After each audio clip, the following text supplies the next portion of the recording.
নমস্কার, আশা করি সকলেই ভালো আছেন। SRM কিচেন অ্যান্ড ব্লগে সকলকে স্বাগত।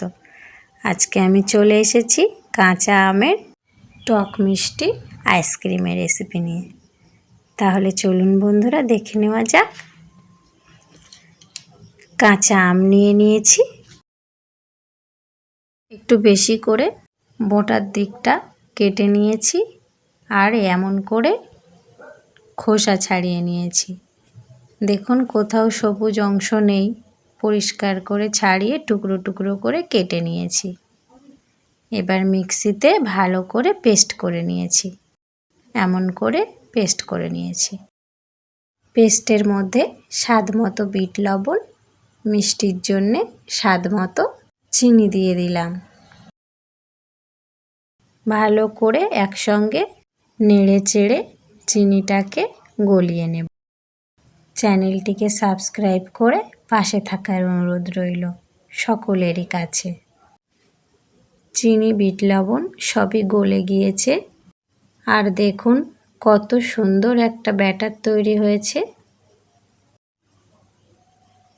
এবার একটি ট্রে নিয়ে নিয়েছি, এর মধ্যে এই যে চায়ের কাপগুলো আছে এই কাপগুলো সাজিয়ে নেব।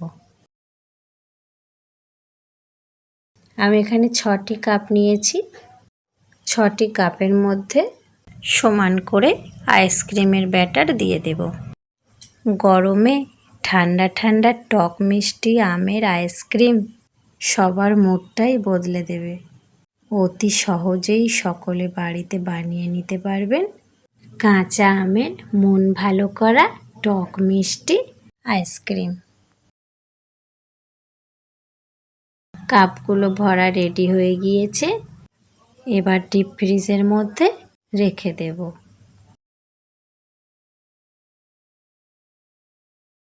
2-3 ঘন্টা পর যখন কাঠিটা এইভাবে বসে যাবে তখন কাঠিটা দিয়ে দেব।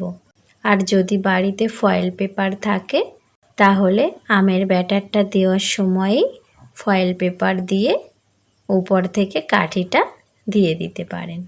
কাঠিগুলোকে বসিয়ে নিয়েছি, 3-4 ঘন্টা রেখে দেব। তারপর আমাদের কাঁচা আমের টক মিষ্টি আইসক্রিম রেডি হয়ে গিয়েছে। দেখুন কতটা সুন্দরভাবে জমে গিয়েছে। একটি কাঁচি দিয়ে কানাটা একটু কাপের কেটে নিয়ে এইভাবে আইসক্রিমটাকে বার করে নেব। কেমন হয়েছে আইসক্রিমটা বন্ধুরা? অবশ্যই আমাকে জানাবেন। লাইক কমেন্ট শেয়ার অবশ্যই করবেন। চ্যানেলটিকে সাবস্ক্রাইব করে পাশে থাকার অনুরোধ রইল সকলেরই কাছে। সমস্ত আইসক্রিমগুলোকে একইভাবে রেডি করে নেব।